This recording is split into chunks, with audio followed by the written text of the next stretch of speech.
सबसे बड़ी चीज आपने देखा होगा, योगी जी की सभाएं हुई, उन सभाओं में उन्होंने सुशासन की बात की और बार बार एक ही शब्द का प्रयोग किया कि माफिया जो है उत्तर प्रदेश के अंदर के ऊपर बुलडोजर चला दिया जाता है, और वहां पर लोगों की बड़ी तालियां बजती थी। आप देखेंगे जितनी भी सभाएं हैं आप उठा के देखिए, जब भी वो बोलते थे कि माफियाओं को कुचल दिया जाएगा तो लोग बड़ी ताली बजाते थे। और चीजों पर ताली बजे या ना बजे, लेकिन माफिया, बुलडोजर चल जाएगा, माफिया को जहन्नुम में भेज दिया जाएगा, ये सारे शब्द जब योगी जी बोलते थे तो वहां पर तालियां बजती थी, लोग बहुत तेजी से हुटिंग करते थे, सीटियां बजाते थे। तो ये दिखा रहा था कि कहीं ना कहीं लोगों के अंदर आज भी यही एक बात घर कर गई कि यार कहीं जंगल राज वापस ना आ जाए। और इस पर मोहर किसने लगाई? ये तो तेजस्वी जी को देखना चाहिए था। इसमें कांग्रेस का तो मैं दोष नहीं मानता, हाँ ये जरूर है कि गेहूं के साथ घुन भी पिसता है। अब इसे थोड़ा सा बताइए द्विजेंद्र जी। देखिए, आपने बहुत सही योगी जी का उदाहरण दिया, मैं उस पर थोड़ी देर में कहूंगा। हम्म। शोले का एक डायलॉग आपको याद होगा, आप जो पुराने जो फिल्म के शौकीन हैं, कि उसमें गब्बर सिंह कहता है कि सो जा बच्चा, नहीं तो गब्बर सिंह आ जाएगा। हम्म। ठीक है, 50-50 कोस दूर तक। तो ऐसा ही बिहार में हुआ। लोगों को यह बता दिया गया, समझा दिया गया कि बेटा वोट एनडीए को दे दो, नहीं तो जंगल राज आ आ जाए। जाएगा। और उसमें कालिया और सांभा कौन साबित हुए? कांग्रेस। हम्म। वो गब्बर सिंह यानी आरजेडी और कांग्रेस जो है कालिया और सांभा हुए।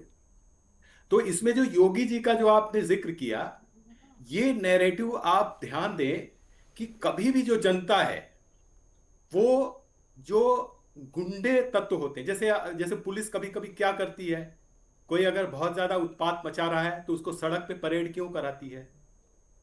क्यों कराती? चाहे तो वो पुलिस थाने में भी पीट सकती है, लेकिन बाकायदे क्यों कई बार परेड कराती है?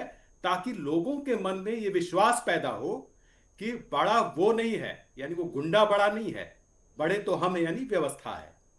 तो ये जो डर दूर करने के लिए और लोगों के मन में विश्वास जगाने के लिए जो कार्य किए जाते हैं, वो योगी जी कर रहे हैं लखनऊ में और वहां उत्तर प्रदेश में। तो वो ताली इसीलिए बजती है, वो उसी तरह से ताली बजती है जब जैसे गुंडे की परेड कराई जाती है। तो निश्चित तौर पे इसका इंपैक्ट पड़ता है कि जब भी कोई माफिया के खिलाफ बात करेगा हम्म।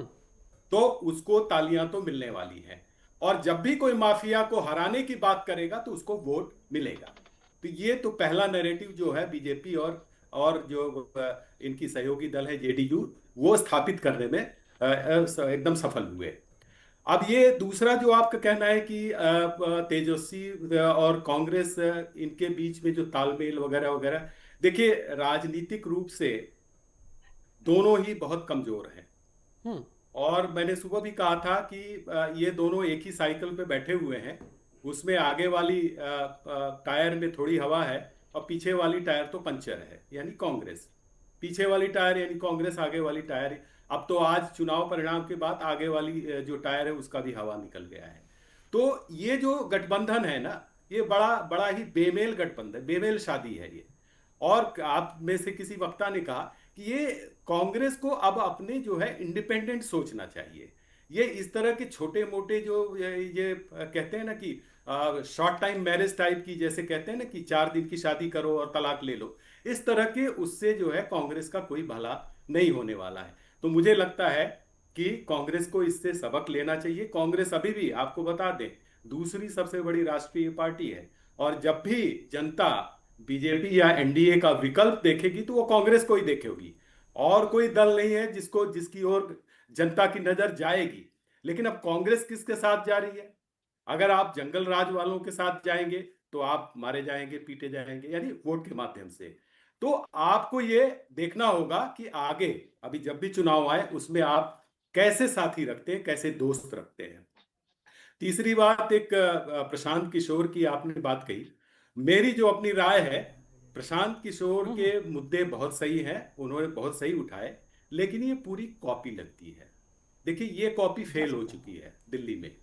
अभी। दिल्ली में आम आदमी पार्टी ने जिस तरह से मुद्दे उठाए और सरकार बनी और लोगों को आशाएं आकांक्षाएं हुई, तो लोगों का बहुत जल्दी भरोसा नहीं होता। लेकिन ये ठीक है, प्रशांत किशोर को इतनी जल्दी खारिज करना भी ठीक नहीं है। अभी शायद अभी नई पार्टी है, थोड़ा वक्त लग नहीं सकता नहीं, है। उन्होंने एक चीज और है, आप उनको, देखेंगे द्विजेंद्र जी, हाँ प्रत्येक हाँ गांव में उनकी अपनी एक पहचान बन गई है, हर जगह हाँ, उनका तो वर्कर खड़ा वक्त दिखा। लगेगा, हाँ। बिल्कुल वक्त लगेगा। देखिए अभी अभी तो देखिए, पहला तो ये है कि प्रशांत किशोर को वोट दें या जंगल राज को हराएं। हराए। दो ही चॉइस थी, दो ही चॉइस थी।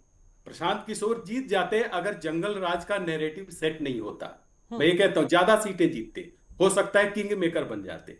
लेकिन ये जो डर हुआ ना कि जंगल राज आ जाएगा अगर हमने प्रशांत किशोर को वोट दिया, तो इसलिए वो जो है उनको वोट और उनकी उतनी सफलता नहीं मिली। और एक बात और, मैं भ्रष्टाचार की बात करूं। देखिए भ्रष्टाचार कोई मुद्दा नहीं है। अब देश की जनता जान चुकी है कि हमको इसी सिस्टम में रहना है, इसको धीरे धीरे सुधारना है। ये एक रात में या एक साल में या 10 साल में नहीं ठीक होना है, ये धीरे धीरे ही ठीक होगा। तो आप करप्शन का मुद्दा लेकर अगर आप जनता के बीच में जाएंगे तो आप फेल हो जाएंगे। करप्शन तो बिल्कुल मुद्दा नहीं चलने वाला है, जैसा कि वो कितने हजार करोड़ का आरोप और क्या क्या आरोप लगाए। ये मुद्दों से जनता को कोई फर्क नहीं पड़ता। जनता को तो ये है कि मैं, अगर मेरी बेटी शाम को 8 बजे अगर घर से बाहर निकल रही है तो सुरक्षित वो अपने वापस घर आ सकती है कि नहीं, ये ज्यादा महत्वपूर्ण है। देखिए बहन बेटी की इज्जत से ज्यादा कुछ नहीं होता। किसी भी व्यक्ति, देश के किसी भी कोने का व्यक्ति हो, तो अगर उसकी इज्जत बनी रहेगी तो बाकी रुपया पैसा, इंडस्ट्री और करप्शन, इन सब से निपट लेंगे।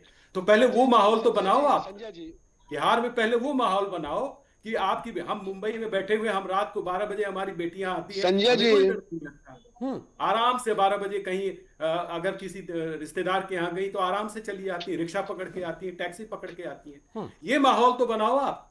ये माहौल बनने के बाद आप करप्शन को हटाने की बात कर सकते हैं, विकास की बात कर सकते हैं, तमाम दूसरी चीजें बात कर सकते हैं। एक लास्ट और पॉइंट कह दूं जी। कि ये जो बात कही जा रही है कि इतने रुपए दिए, 1,000 क्या कुछ 10,000 रुपए दिए।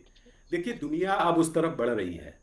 आपको या जो भी आगे के राजनीतिक हैं उनको ये सोचना होगा कि यूनिवर्सल यूनिवर्सल बेसिक जो स्कीम होती है, ये अब दुनिया का धीरे धीरे नॉर्म बनने वाला है। यानी क्या होता है, यूनिवर्सल बेसिक इनकम आपको देनी ही पड़ेगी। भारत, अमेरिका और यूरोप में भी दिए जाते हैं। जब जब जब जिसके पास रोजगार नहीं होता, घर नहीं होता, उनको सरकार देती है। उसी तरह भारत में आपको यूनिवर्सल बेसिक इनकम पे काम करना पड़ेगा और इसको गंभीरता से और बहुत अच्छे नियम बनाकर आपको लागू करना पड़ेगा और उसका कि ट्रायल हो हर गया व्यक्ति, बिहार में, द्विजेंद्र भाई, हाँ, उसका हर ट्रायल व्यक्ति बिहार की में हो जेब गया। में पैसा जाना चाहिए। हाँ।